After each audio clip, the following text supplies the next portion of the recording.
So our team is doing the menstruation application and vending machine. So our concept is having a distribution box connected with IoT to our app.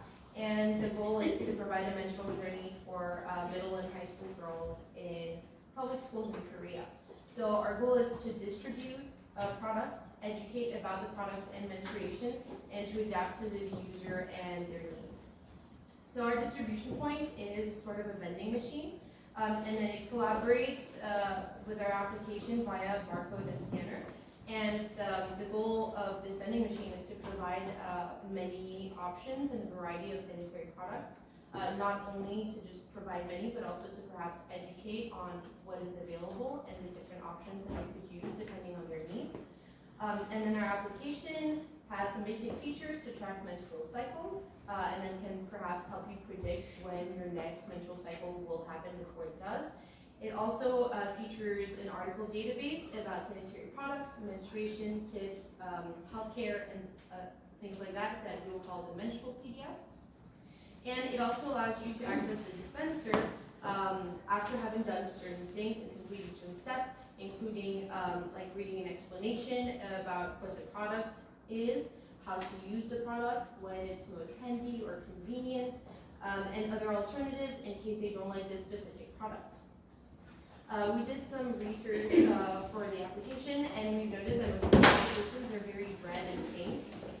They also look very childish, and they kind of like just shoot too much information at you, or they're just too many steps to achieve very simple tasks. So we did some basic wireframes, and then we had a look at our first application design. We decided to go with a more like modern look, because we don't want to make our users feel like we're treating them like children, because we thought it would be nice to give them something that's more like age appropriate and looks more serious than the pink apps with the cute bunnies and cats. So you sign up, and then it asks you for your information, and that's why we wanted it to be user adaptable, so that it adapts to your age, to your menstrual regularity, to whether you have had sexual activity or not, whether you consume alcohol or smoke, if you have a history of pregnancies or miscarriages and other things like that. It'll adapt to the user. Then you sign in, and then you have your menu bar. The first function that we talked about was the database of articles, our menstrualpedia. So it's categorized by topic. So the main ones will be sanitary products, so you can get any information you need about them, basic information about menstruation, gynecologist, general uterus health, concerns that young girls may have if something happens to them and they're not sure whether it's normal or not, they can go there. And finally, tips and insights on how to take care of their body and other things like that. We then have the profile, which has the settings and notifications. It also lets you bookmark the articles and information that you found that you think is interesting, or you want to go back and maybe share it, or just keep it in your bookmark section. It also shows you how many articles you've read. You can see a list of the ones that you've read.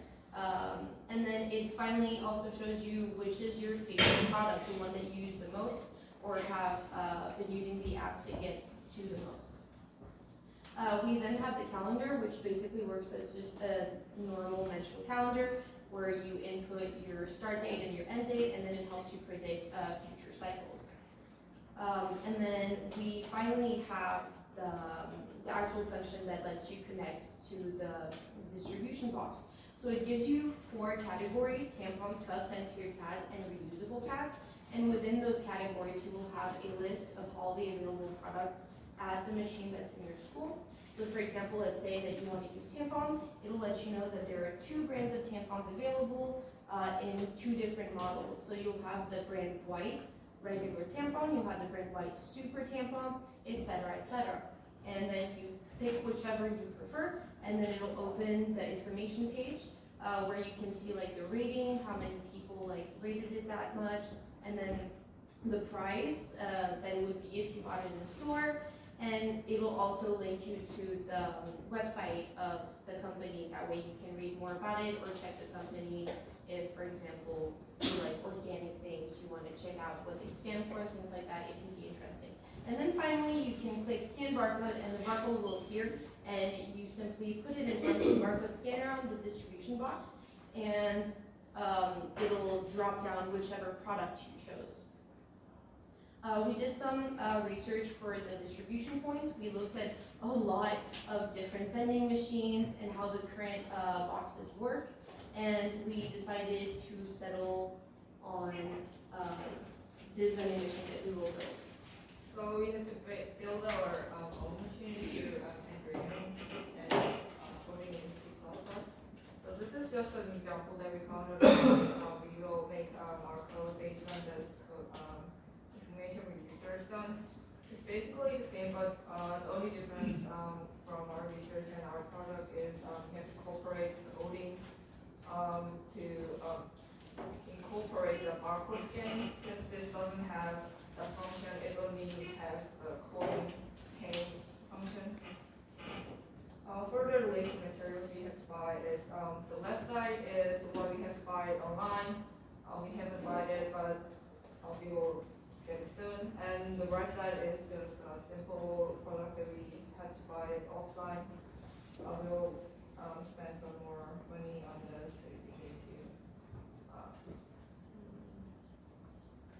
And this is just a simple sketch of how Cricut works in that DIY vending machine. We will follow this, but we don't have the material yet, so we haven't tried it yet. But since we're gonna buy it, then we should see. And we also did some research on C++ coding because that machine DIY machine instruction doesn't have any other option for how the vending machine works. So basically, our machine is like scanning the barcode from the application directly, and the machine had to recognize it, and the spring. So there's a spring in the machine, and the spring rotates and drops the correct product according to the barcode on the app. So we need additional code researching on barcode scanning in C++. Yet we don't have any professional C++ coder in our team, so we have to basically rip off the existing code in GitHub and incorporate it into existing code. So yeah, we have to basically try out anything that works. We do have some concerns, obviously, because programming in C++. We also have some concerns because we do have some codes, but we have to somehow get rid of the coin and button parts and instead replace it with the barcode scanner and make sure that we are able to generate the correct barcodes to represent the different products that we're making available.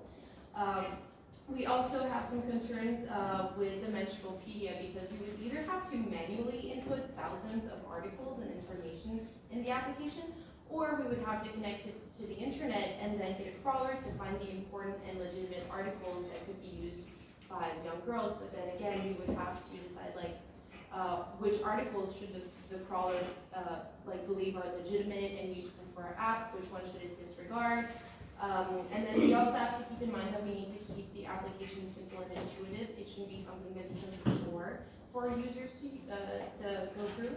And also, our final concern is the substitution of certain materials due to cost and weight.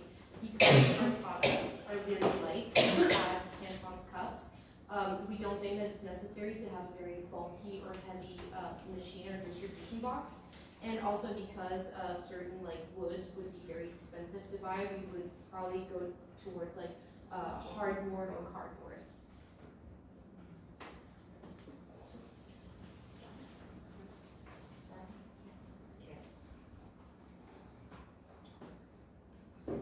Is there any problem to put your vending machine as school toilet? Isn't there any problem?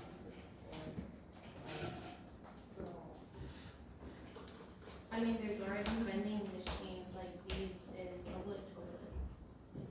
Yeah, but I think, I'm not really sure, but I think in the past, I've seen a lot of machines at the public toilet, but these days, I think lots of them are actually disappeared.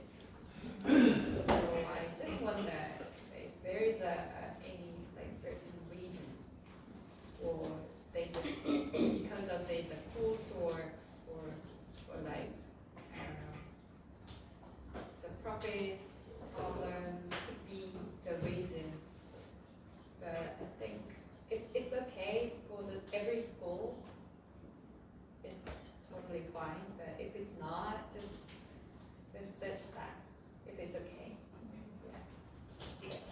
So how are you planning to test your prototype? So what kind of effects or measures are you expecting to observe or add, kind of to validate your design? Well, first of all, one of the major changes that we had is that originally we wanted this to be something that we could use like every day. But then we decided to switch to kind of like, if you forgot your things or this one time you don't have enough money to buy it, then you can use the machine. So I think our, ideally what we would want this machine to do is to provide that solution to like, what if you did forget your like, products, can this machine be useful to you? Like, is it convenient enough? I think it's mostly in terms of convenience that we will like, measure how successful it is. Then are you gonna install it certain place and then kind of grab anyone like Campus. on campus? Like very like just random. So you don't necessarily need to recruit participants in advance, but you're just grab Yeah. students and ask about something. There are quite concerns about first, you should get free sanitary stuff from the suppliers, and then you should make the vending machine an application, and then you have to distribute the machine to the store. Quite a lot of steps to go forward.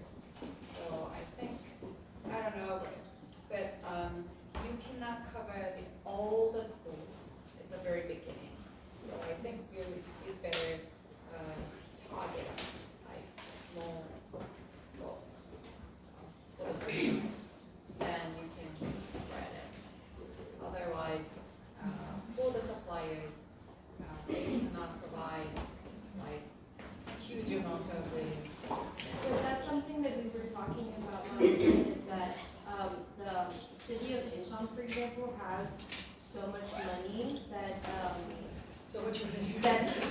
so they have like this program for curing poverty and other related issues, and there's just not enough places to spend it in.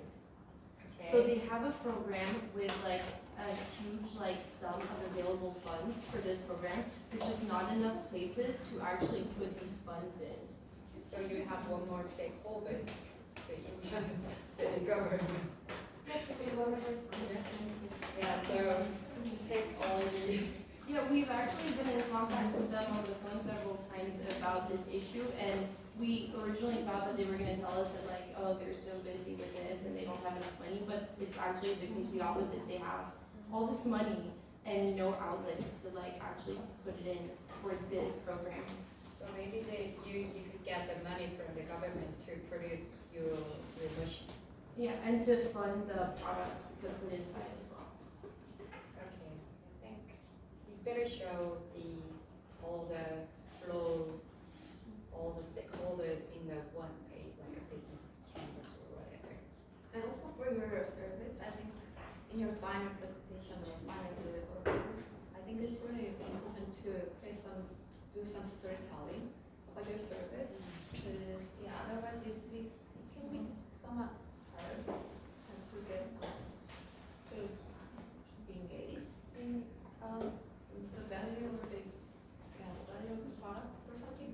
also think about it. Yeah, how to present, how to package your service. And your purpose is give benefit